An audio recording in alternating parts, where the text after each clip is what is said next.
Greetings, our Hebrew Israelite brothers and sisters. This is L.D. Smith, the Watchman on the wall. Israel, it is our Sabbath. Grab that King James. But first of all, we want to wish all of our sisters and brothers all over a happy Sabbath. That being said, we're going to go forward into our teaching tonight. We got a wonderful teaching, as always. All right? We're going to be coming from the book of Genesis, but we're going to be talking about the tribe of Judah, because the Most High, he specifies that Judah is going to be the one that he's going to wake up. All right, and me, myself, and others that the Most High have woken up to be teachers. We are instructed to give His children His word. All right. Now, that being said, well, I want to say something about further down, but I'm just going to say something now. You know, about Judah is a stiff-necked people, and it's going to be some tragic things that is going to happen to Judah because of Judah's stiff neck, if I might say. But anyway, let us go in our lesson, and then we're going to show here how the Most High, He specifies Judah and all the other tribes that are scattered all over. I don't know where they are, okay? And I know a lot of people, you know, are talking about Gad is over here and Simeon is over there. I don't know. All I know is the tribes are scattered, okay? Now, that being said, I do know that Judah is the chosen one that he's going to awaken, and Judah is going to give the information to the rest of the children and the rest of the different tribes. All right. Now I'm going to prove that. Okay. Now let's go to Genesis, the 49th chapter, and we're going to be looking at Jacob here, and calls all of his sons, and he's blessing them, okay, and he's going to tell them what is going to befall them in the future. All right, now let us begin with verse 1. It says, and Jacob called unto his sons and said, gather yourselves together, that I may tell you that which shall befall you in the latter days. So he's saying that, okay, now I'm calling you guys here now so that I can tell you what's going to happen in the future, in the latter days. All right, now we're gonna jump around a little bit, but now bear with me, stay with me now, okay? Let us go to verse 10 in Genesis 49. Let us go to verse 10. Look what it says here. It says, the scepter shall not depart from Judah, nor a lawgiver from between his feet until Shiloh comes, and unto him shall the gathering of the people be. See here, Judah here is a lawgiver, and Judah here also is a promise of scepter. See, so we have to look at it from a point of view that this is where God is positioning the chosen ones that are out of the tribe of Judah. Now, he said the scepter shall not depart. Not only that, you're going to be a lawgiver. You're going to be telling people what does say the Lord. Now, let us go a little further here. Let us back up to verse 8. Look what it says here in Genesis chapter 49, verse 8. It says, Judah, thou art he whom thy brother shall praise. See that? Why? Because Judah is the one that the Most High is going to give the information to give to the rest of the children. And look what he says. Thy hand shall be in the neck of thine enemies. Thy father's children, look what he says, shall bow down before thee. See that? Now, Judah, the chosen ones, they always get separated from the rest of the families. They always have a more or less like a tragic life. Bad things just continue to happen in their life. But the part about it is the Most High is positioning that individual and putting that individual in a place where he wants to have him, where when the right time, and that is the time that the Most High has already set in place, he's going to bring him and he's going to exalt him, in a position, and he has a job that he's going to perform, and he's going to work a miracle, if one may say, through that individual. Now look what he says here. He said that they shall bow down, your brothers, your sisters, thy father's children shall bow down before thee. Now, if you guys remember now, this here has happened before. And note now, the Most High never changed his program. No, he said, I changed not. Now, let us look at something here. Let us go to the book. Well, we right here in Genesis. Let's go to Genesis 50. Let's look at 50. I want to say, let's look at 50, verse 15, 16, and 17. Let's go there. Genesis chapter 50. Let's look at 14 here. It says, and Joseph returned unto Egypt, he and his brethren, and all that went up with him to bury his father after he had buried his father. And when Joseph's brothers saw that their father was dead, they said, Joseph will previous hate us, and will continually requite us all the evil which we did unto him. Now see, now they're saying that Joseph, he's gonna bring up all his evil. Now dad is dead. Joseph is going, he gonna get some get back. But see, God had to fix Joseph in this area. Now look what he says here. In 16 he said, and they sent a messenger unto Joseph, saying, thy father did command before he died, saying, so shall ye say unto Joseph, forgive, I pray thee now, the trespass of thy brother and their sins, for they did unto thee evil. And now we pray thee therefore the trespass of the servants of the God of thy father. And let's go over here. Joseph wept when they spake unto him, and his brothers also went and fell down before his face, and they said, behold, we be thy servant. But anyway, let's look at verse 19. Let's go ahead and do that one too. It says, and Joseph said unto them, fear not, for I am in the place of God. See, God placed him there. God put him in a position, in a place where he could use him. And we know the story, that he, did the dream and whatnot. But all the bad things that befall him, all the bad things that happened to him, one would say, well, God wasn't with him. But if you read the story, God was orchestrating the whole show. Now let's look at this right here. Verse 20 says, but as for you, ye thought evil against me, but God meant it unto good, to bring to pass, see that, as it is this day, to save much people lives. Yeah, see, Joseph told him, yeah, you did it for evil. But see, but you didn't realize that God was orchestrating the whole thing. Why? So that he could save lives. And like I said, Israel, let us look at another passage here. Let's look at 1 Samuel. Watch this right here.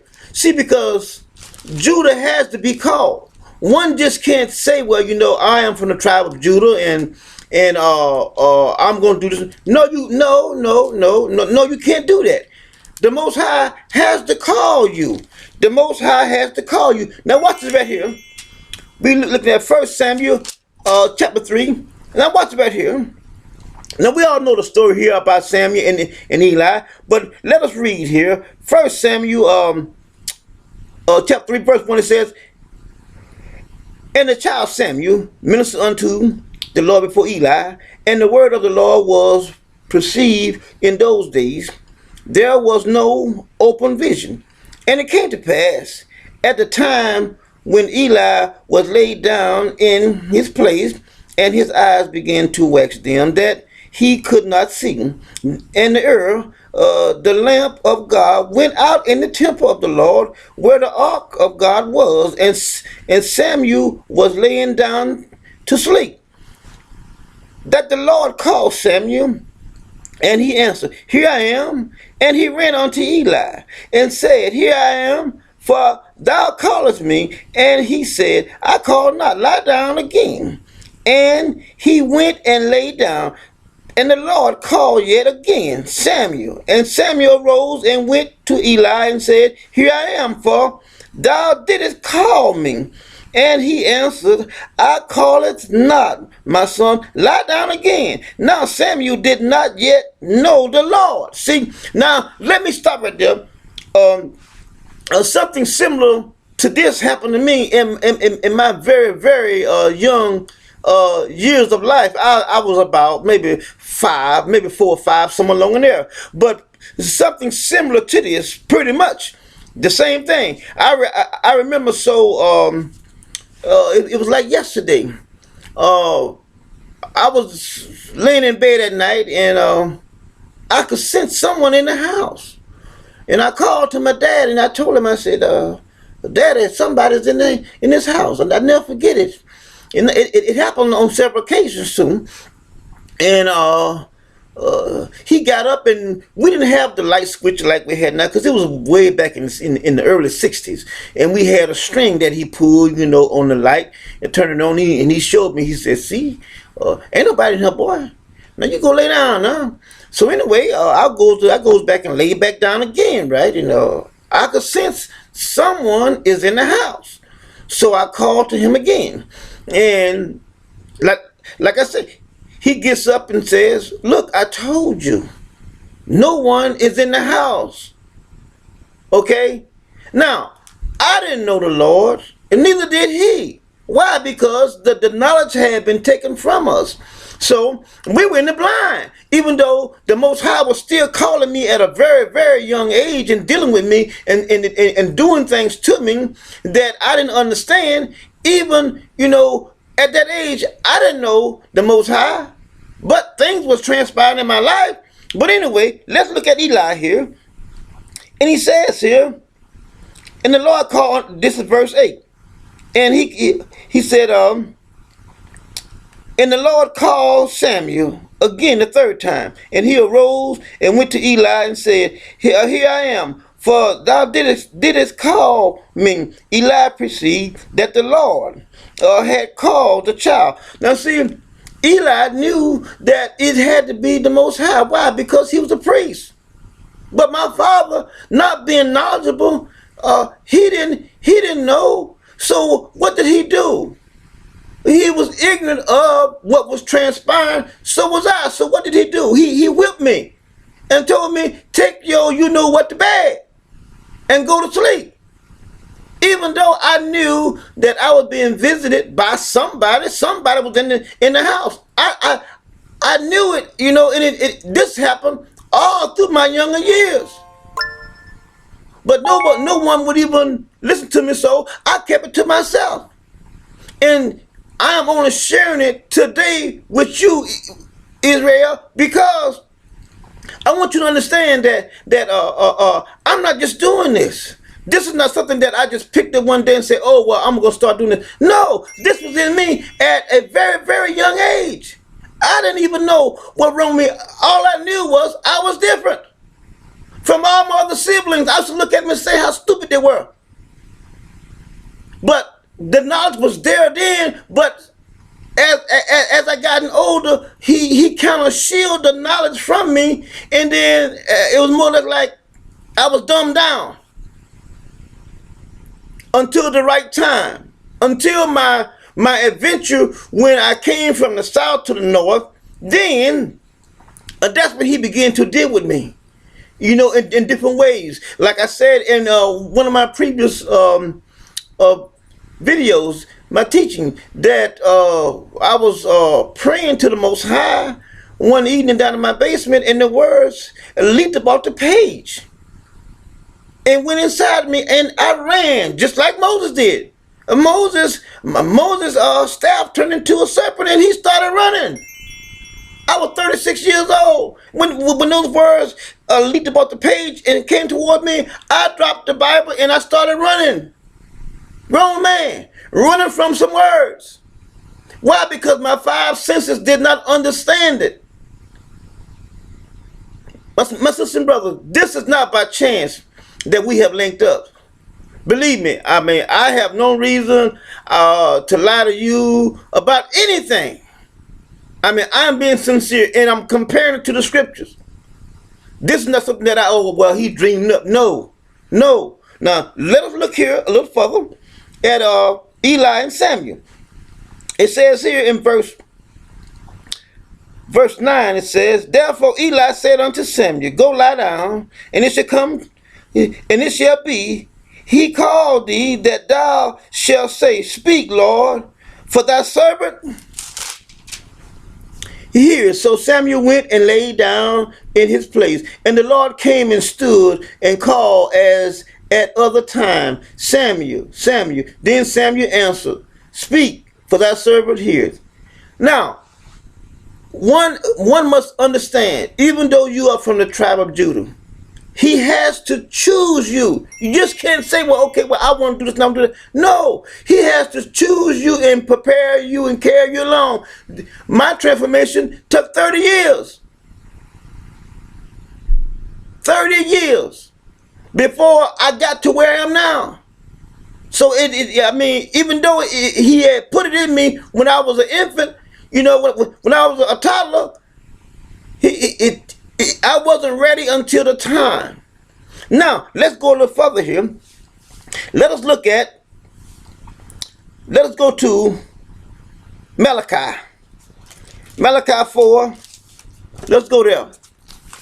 See, because our sisters and brothers, they are hard-headed, but the Most High, he is gracious. He loves his children. But let's look at what the Most High is going to do for his children. Malachi 4, let us look at verses 5 and 6. It says, behold, I will send you Elijah, the prophet, before the coming of the great and dreadful day of the Lord. And he shall turn the hearts of the father to the children, and the hearts of the children to their fathers, lest I come and smite the earth with the curse. The Most High, he's going to send Elijah. Elijah is going to come and he's going to prepare us for the Most High coming. Now, I've said before and I'll say again, our people are stiff-necked people. They don't want to listen. They're so hooked up and locked up into Jesus and other religions until they don't want to hear anything. But I must say, the Most High, he's going to try again. Let's look at something else. Let's look at Isaiah 66. Look what it says in Isaiah 66. Let's look at verse 16. Well, let's look at 15 and 16. It says, for behold, the Lord will come with fire and with his chariot like a whirlwind. Talking about his ship now. To render his anger with fury and his rebuke with flames of fire. For by fire and by his sword will the Lord plead with all flesh. And the slain of the Lord shall be many. See that? The slain of the Lord shall be many. Why? Because of our hard-headedness. We are the most hard-headed people on the planet. We're stiff-necked people. We are. I know Jesus this and I know Jesus that. And like I asked a lot of Christians and Jehovah's Witnesses and all of them, I said, now you out here on the streets, parading up and down the road, talking about Jesus this and Jesus that. Honestly, what have Jesus really did for you since you've been, so-called worshiping him?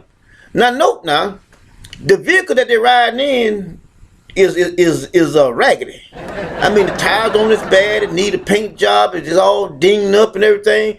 And they out there all they out there dressed in clothes that people. I seen people dressed better than they be dressed living in the convalescent center or the nursing home. But they out there, you know, they so gun-ho about Jesus. But now I ask them, well, what have he done for you? You know what their response is? Well, I got life. What damn shit, everybody else got life. What have he done for you? Out of all these years, you've been worshiping him, you've been paying tithes, you've been doing this, you've been doing that, you've been out here in the field trying to recruit, you know, and doing all these things. I ask you one simple question. What have he done for you out of all these years? And the only thing he said, well, I got my health and strength. Well, shit, I got my health and strength too. What have he done for you? Well, I got life. Well, I got life too.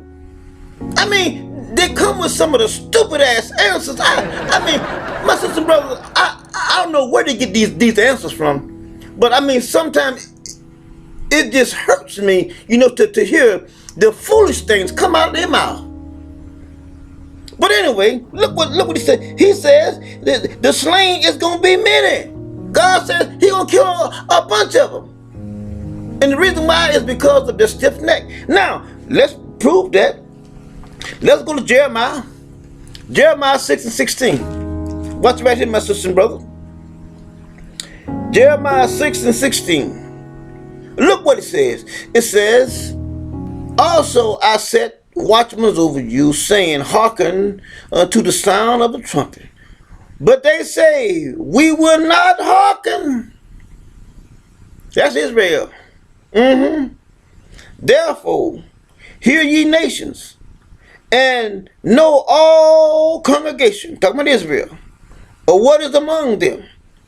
He said, hear, O earth, behold, I will bring evil upon this people, even the fruit of their thoughts, because they have not hearkened unto my words, nor to my law, but rejected it. See that? I mean, this is what's going to happen. I know that you try to tell your family members, you know, but they so stuck hard on Jesus, you know. I have, you know, said some things, you know, in code, you know, to them, but they refuse to listen. Now I have one of my cousins, well, several of my cousins, you know, here, they have changed their view about Jesus because they see that it's nothing but a bunch of bullshit. And see, if we don't get ready to receive the Most High, I'm telling you, a lot of you guys are going to be slain. Because God is not a God that plays. If you go back and read, when Moses came down from the mountain, and they done made them a calf, and they like to praise him. God opened up the earth and swallowed up about 25,000 at one time and shut it back up.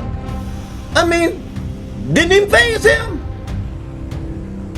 But see, we think that this is the wimpy God that New Testament talks about. No, I'm telling you, the Most High, he is dangerous. He will do something to you that you will never be able to recover from. I tell you, I am very much afraid of it. Very much, because you know why? If you knew my plight from the south to here, I mean, the Most High, when he says, no one can deliver you out of my hand, baby, that's what he means. And when I tell you nothing goes right, I mean nothing.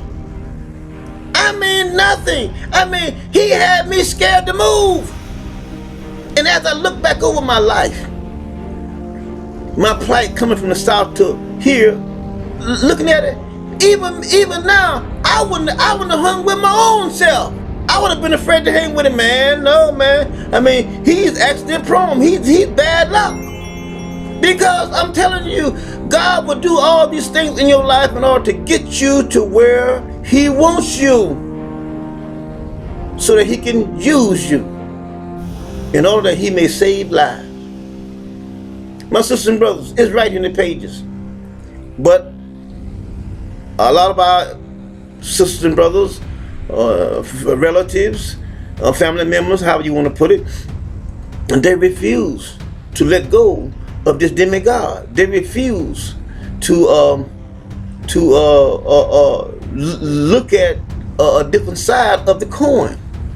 I mean, I ask. I mean, this is a phrase that they always say. For instance, like when someone dies, they'll say, "Oh, well, the enemy took my son." You know, say like somebody shot him. He had a bad accident. The enemy took my child, but he's going on home to be with the Lord. How stupid? How stupid does that sound?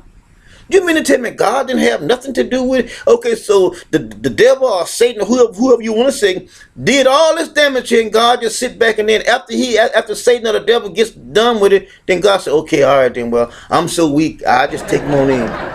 Now think about it. How stupid does that sound? I mean, it doesn't have any validity in it anywhere.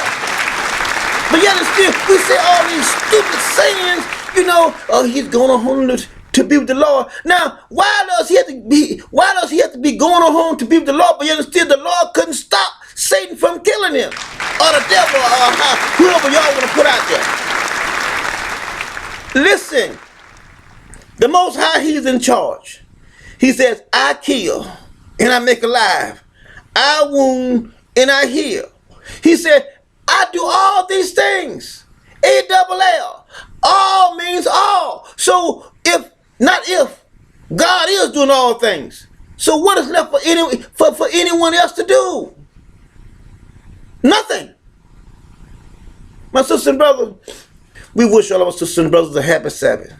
Until next time, shalom.